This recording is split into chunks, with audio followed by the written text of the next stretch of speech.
ऐसा कैसे निश्चय कर लिया कि भजन नहीं हो रहा? क्यों नहीं हो रहा है? क्यों नहीं होगा? हमारा मानव जीवन वो संपूर्ण शक्ति संपन्न है जिससे भगवत प्राप्ति करनी है। बिना भजन के भगवत प्राप्ति असंभव है। भजन हमारा जीवन। आज हम सुबह साधकों से यही कह रहे थे, लोग जीते कैसे हैं बिना भजन के? विषय सेवन, विषय चिंतन, प्रपंच चिंतन, ये सब बन सकता है, भजन नहीं बन सकता। कैसी बात करते हो? प्रयासरत क्यों नहीं हो? इतना क्यों इंद्रिय और मन को प्रोत्साहन दे दिया विषयों के लिए कि वो भजन के लिए ना बोल दिया कि भजन ना बने तो भगवत प्राप्ति कर? किस उद्देश्य का पालन करने के लिए मानव जीवन प्राप्त किया? क्या उद्देश्य है? क्या रुपया, समाज प्रियता, मान प्रतिष्ठा, ये सब यहीं धरी रह जाएगी। इंद्रियों का दुलार, मन का दुलार, ये नरक की प्राप्ति कराएगा। हम भगवान के निज अंश हैं। हम भगवान के भक्तों के संग से अपने मन को जबरदस्ती बलात् भजन में लगाएंगे। हम अविनाशी भगवान के अंश हैं, हम क्या नहीं कर सकते? ये कैसे कह दिया कि हम भजन नहीं कर सकते? नहीं, बिल्कुल गलत। निरुत्साहित होकर ऐसे वचन ना बोलने चाहिए और ना ऐसे वचनों को सुनना चाहिए। भजन नहीं कर सकते और सब कर सकते हैं। हमारी वाणी है, बोल सकते हैं तो राम क्यों नहीं बोले, राधा क्यों ना बोले, कृष्ण क्यों ना बोले, मृदु क्यों ना बोले, हितकर क्यों ना बोले? हाथ है तो हम परोपकार क्यों ना करें, पैर है तो हम प्रदक्षिणा क्यों ना करें, हृदय है तो हम भगवान को समर्पित क्यों ना करें? अन्य साधन सब शून्य है, भगवान का नाम जप ही अंक है। जैसे अंक रखने से शून्य 10 गुना महत्व रखता है, अंक हटा देने पर शून्य का कोई महत्व नहीं।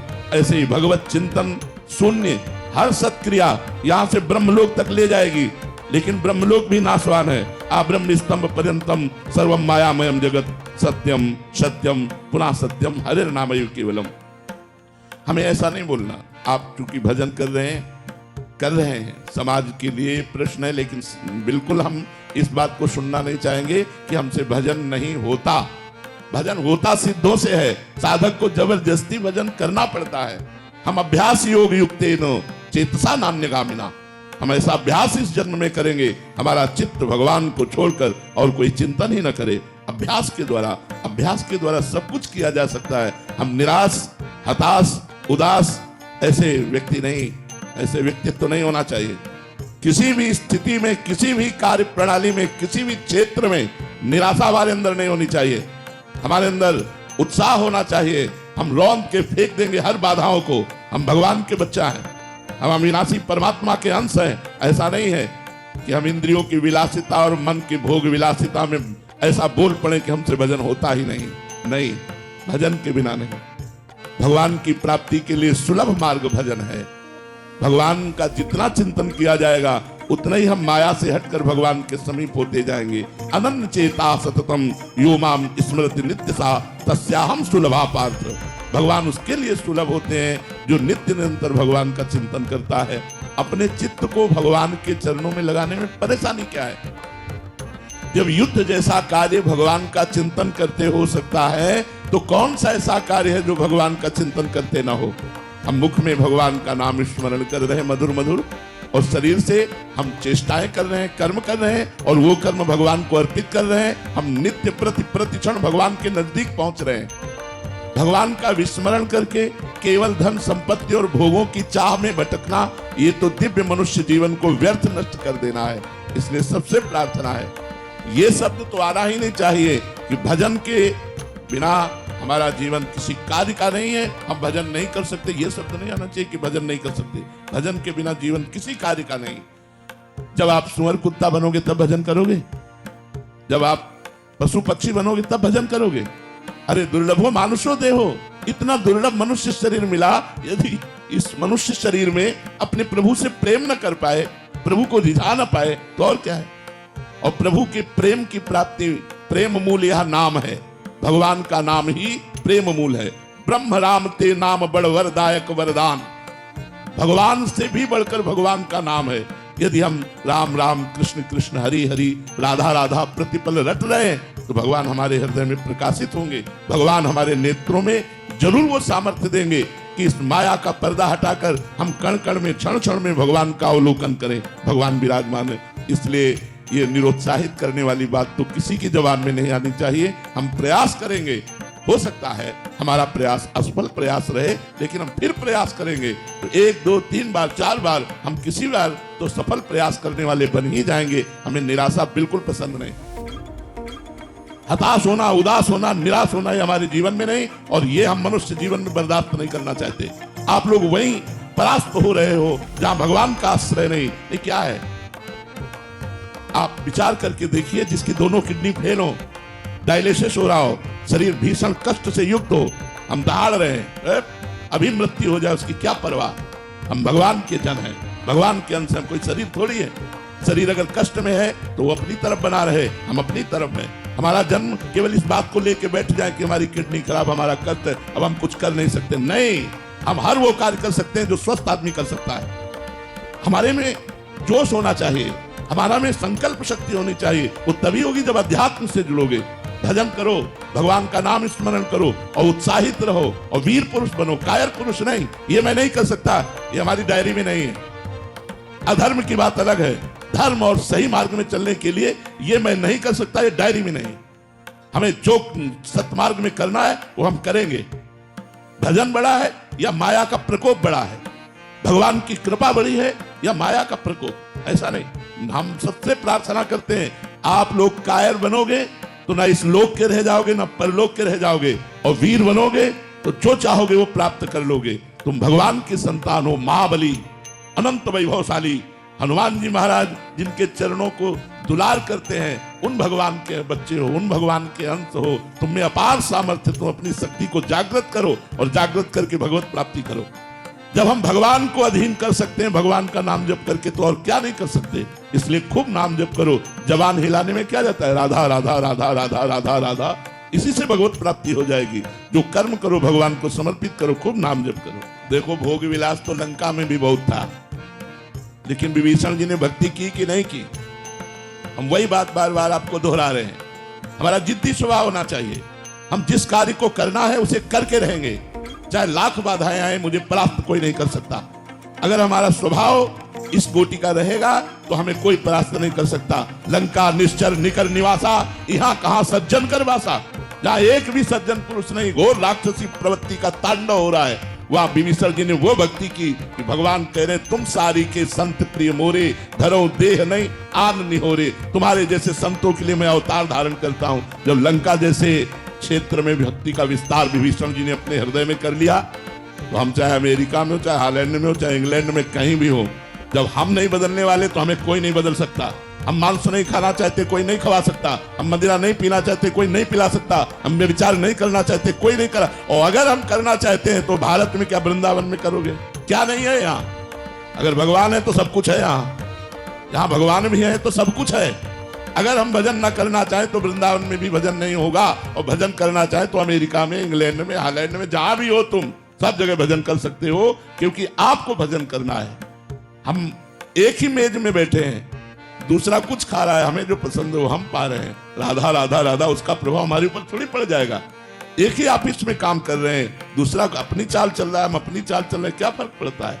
इसलिए ये बात रख कर कि हम विदेश में विषय बाहुल्यता होने के कारण भजन में हम गति नहीं कर पा रहे, ऐसी बात गलत है। बहुत से ऐसे भक्त हैं जो हम आपको बता सकते हैं, हमारे ही परिचय के हैं। एक तो ऐसे गृहस्थ हैं जो 30-35 वर्ष की अवस्था है, रुपया पैसा सब वैभव, और उन्होंने वृंदावन में संकल्प किया आजीवन ब्रह्मचर्य से रहूंगा, कभी कोई व्यसन नहीं करूंगा, कभी कोई गंदा भोजन नहीं करूंगा, और नियमित अष्टयाम सेवा अमेरिका में रह के कर रहे हैं। वो हर हफ्ते 10 दिन में भेजते रहते हैं इन लोगों के पास कि हमारे ये दिनचर्या चल रही, कोई त्रुटि तो नहीं हो रही, रंग बिहारी के पास भेजते रहते। तो हम ये देख रहे हैं कि जैसी वृंदावन में भावनात्मक सेवा, ऐसी वो अमेरिका में कर रहे हैं। और अब जब आते हैं बड़े दैन्यता से रहते हैं, साधारण अचला लगाया, साधारण कपड़ा पहनते हैं। तो हम अपनी रहनी से रहे। अगर हम अपनी रहनी से न रहे तो भारत में कम व्यभिचार हो रहा है क्या? कम व्यसन हो रहा है क्या? कम गंदगी है क्या? आप देख लो ना, नए नए बच्चों की आदतों को देखो कहां बढ़ती हुई चली जा रही है। तो हमें चाहिए कि किसी भी देश या किसी स्थान प्रधानता से हमारी भक्ति नहीं, हमारे उद्देश्य से हमारी भक्ति बढ़े। हम जहां भी हों अपनी भक्ति को अपने हृदय में बसाएं। हम तो वहां के व्यवहार को, वहां के आचरणों को अपने हृदय में ना आने दें, तो हम कहीं भी रहे हम भगवान के बनकर के खूब अच्छी तरह भगवान की भक्ति कर सकते हैं। और अगर हम भक्ति ना करें तो वृंदावन में रहकर भी भक्ति नहीं कर सकते। मैं आपसे कह रहा हूं, वृंदावन भगवान का धाम है, यहां भी रह करके वो सब कुछ हो सकता है जो बाहर हो रहा है। और अगर भक्ति करना चाहो तो बाहर में भी कर सकते हो, वो सब कुछ कर सकते हो जो वृंदावन में भक्त जन कर रहे हैं, वही आप कर सकते हो। युगल सरकार विराजमान करके उनको मंगला, उनको राजभोग, उनकी आरती, उनकी चरण सेवा, उनके पद सुनाना, नाम जप करना, भगवान के भक्तों के चरित्र पढ़ना, क्या नहीं कर सकते हो।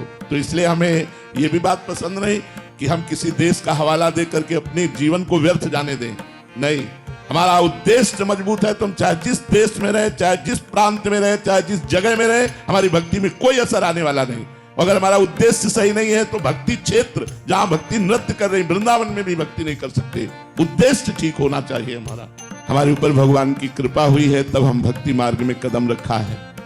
अतिशय कृपा राम की हुई, पाव देह या मार्ग सोई। तो फिर अहंकार क्यों आप थोड़ी कर रहे हैं। भगवान आपके ऊपर कृपा करके आपको भक्ति का मार्ग दिया, भक्ति करने की शक्ति दी, भगवान का नाम कृपा करके आपकी जिह्वा पर चल रहा है, तो अहंकार क्यों। अविवेक के कारण अहंकार बढ़ता नहीं, तो विवेक धारण करो तो अहंकार किस बात का। हम क्या कर सकते हैं, हमें जो पावर है वो भगवान का दिया हुआ है, तो हम व्यर्थ में अहंकार क्यों करें।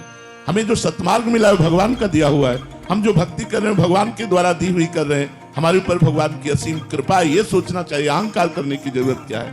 अहंकार से तो पतन हो जाएगा। अहंकार भगवान को पसंद नहीं। अहंकार अज्ञान के कारण हो रहा है, उसको हटाइए। भगवान की कृपा है, आपके द्वारा जो भक्ति हो रही है, हाँ बिल्कुल। अगर अहंकार रखेंगे तो जो हो रही है वो भी छूटती चली जाएगी और काम क्रोध आदि आपके ऊपर हावी हो जाएंगे, गिर पड़ोगे। जिसने जिसने अहंकार किया उसे मुंह की खानी पड़ी। अहंकार का त्याग करो, अहंकार ठीक नहीं है। जीवन का उद्देश्य भगवत प्राप्ति, और भगवत प्राप्ति का जब लक्ष्य बना लोगे तो अपने आप चलने लगोगे। लक्ष्य में बड़ी भारी ताकत होती है। जब हमारा लक्ष्य बन जाता है कि हमको ऐसे चलना है, हमको अमुक जगह पहुंचना है, तो हम में पावर आ जाता है। लक्ष्य में पावर है। प्रिया प्रीतम की प्राप्ति करनी है, भगवत प्राप्ति करनी है, तो यही तुम्हें धर्म से चलना सिखा देगा। जब हमारा लक्ष्य भोग होते हैं और हम भक्ति करते हैं तो नाटक बन जाती है, और जब हम भोगों में होते हैं और लक्ष्य भक्ति होती है तो हमारी वही भक्ति प्रकाशित हो जाती है। हमारी बात को समझना। चक्रवर्ती सम्राट महाराज अम्बरीश समस्त भोगों के बीच में रहते हुए भगवान की अनन्य भक्ति के द्वारा ऐसे रिझा लिया कि सुदर्शन चक्र उनकी सुरक्षा में रहता था। अंगरक्षक के रूप में सुदर्शन भगवान स्वयं रहते थे। तो जब चक्रवर्ती सम्राट से ऐसी भक्ति हो सकती है तो आप दो चार परिवार वाले अपने घर में रहकर क्यों भक्ति नहीं कर सकते। भगवान की भक्ति बहुत कृपामयी है। सुख, शांति, आनंद, परमानंद, इसी जन्म में भगवत प्राप्ति, ये सब भक्ति के द्वारा हो जाएगा। बस हमको चाहिए कि हम लगे रहें भगवान के चरणों में, नाम जप करते रहें, सदग्रंथों का पाठ करते रहें, संत जनों की वाणी सुनते रहें, अवसर मिले तो परोपकार कर दें। इसी से हमारे धर्म का पालन होगा और लक्ष्य दृढ़ हो जाने पर हमें भगवत प्राप्ति निश्चित होगी। हमारा लक्ष्य हो जाए कि मानव जीवन व्यर्थ नहीं जाने देंगे, इसी जन्म में हम भगवत प्राप्ति करेंगे। कुछ भी हो जाए, हम 100 बार गिरे, 1000 बार गिरे, तो भी हमारा जिद्दी स्वभाव यही कहेगा मैं परास्त नहीं होऊंगा, मैं आगे बढ़ूंगा, मैं भगवान की शरण तक जाऊंगा, तो निश्चित भगवान की प्राप्ति हो जाएगी। इसमें बिल्कुल निराशा नहीं आनी चाहिए। हमारा लक्ष्य भगवत प्राप्ति बन जाए तो लक्ष्य में इतनी ताकत है कि धर्म से चलने के लिए हमको सशक्त कर देगा, मजबूत कर देगा। हमारे अंदर वो सब विवेक रूपी शस्त्र आ जाएंगे जिससे हम अधार्मिक प्रवृत्तियों का नाश करके धर्म में चल सके। इसलिए लक्ष्य बनाओ भगवत प्राप्ति। लेकिन भगवत प्राप्ति का लक्ष्य वही बना सकता है जो सत्संग सुनकर अधार्मिक भोगों का त्याग कर रहा है।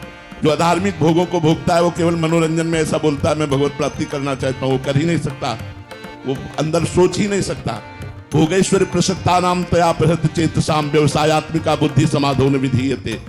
भोग और ईश्वर में जिसका चित्त अपहृत हो चुका है वो संकल्प ही नहीं कर पाता कि इस जन्म में मुझे भगवत प्राप्ति करनी है। इसलिए अधार्मिक भोगों का त्याग करके धर्म में विषयों का सेवन करते हुए, भगवान नाम जप करते हुए, सत्संग सुनते हुए हम अपना लक्ष्य दृढ़ करें कि इसी जन्म में मुझे भगवत प्राप्ति करनी है, तो मैं धर्म से चल सकता हूं, क्योंकि भगवत प्राप्ति धर्म से होती है। एक बार भर नेत्र भगवान को देख लेना, ये सत्य है। भगवान को देख लेना। जो लोग कहते हैं मृत्यु सत्य, वो खुद जानते ही नहीं मृत्यु तो असत्य है। किसकी मृत्यु होती है? आत्मा अजर अविनाशी है। पंचभूत में मिल गए, कोई नहीं मरा। मरा कौन? कोई नहीं मरा। बोले मृत्यु सत्य। मृत्यु कहां से सत्य है? किसकी मृत्यु सत्य है? आत्मा तो अविनाशी अजर अमर है, उसे कभी मरना नहीं होता। और पंचभूत पंचभूतों में मिल गए तो मृत्यु किसकी हुई? किसी की नहीं। तो सत्य क्या है? भगवान, भगवान का भजन। उमा कहाऊं मैं अनुभव अपना, सत हरि भजन जगत सब सपना। सत्य है भगवान। अगर भगवान का भजन हो रहा है तो आपका सत्य में जीवन जा रहा है। अगर भगवान से विमुख हो तो भोग में जीवन, नरक में जीवन है, मृत जीवन है, मृत जीवन। जिन हरि भगति हृदय नहीं आनी, जीवित सब समान ते प्राणी। वो मुर्दे के समान जिंदा माना जाता है जिसके हृदय में भगवान का स्मरण नहीं चलता, भगवान नाम जप नहीं हो रहा हो। व्यर्थ जीवन है। मरोगे तो क्या लाद के ले जाओगे? बिल्डिंग, बैंक बैलेंस, परिवार, रिश्तेदार, नातेदार। तुम्हारा इस शरीर भी यहीं भस्म हो जाएगा। 4 दिन की चांदनी देखो, 40 वर्ष व्यतीत हो गए, 50 वर्ष व्यतीत हो गए, पता नहीं चला। अब पता नहीं कितनी श्वासें हैं, उनमें भी कौन सा रोग आने वाला है। कैंसर आ जाए, क्या आ जाए, क्या परेशानी आ जाए, और उस समय भगवान का भजन कर पाएंगे क्या? अभ्यास नहीं किया स्वस्थ में रहकर भजन करने का, तो अस्वस्थ अवस्था में फिर भजन नहीं होता। इसलिए यावत स्वस्थ मिदम कलेवरम यावत च दूरे जरा। जब तक तुम्हारा शरीर स्वस्थ है, बुढ़ापा दूर है, भजन करके भगवान की प्राप्ति कर लो। नहीं तो फिर अगर इस जन्म को व्यर्थ में नष्ट कर दिया तो अगला जन्म पता नहीं, नाली का कीड़ा बने, भूत बने, प्रेत बने, क्या बने, कुछ भरोसा नहीं हमारे कर्मों का।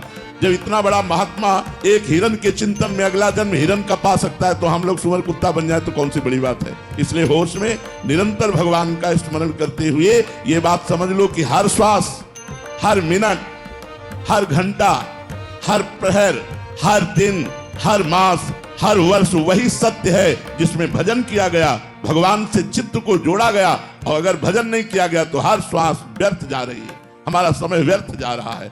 इसलिए सत्य है भगवान और भगवान का भजन।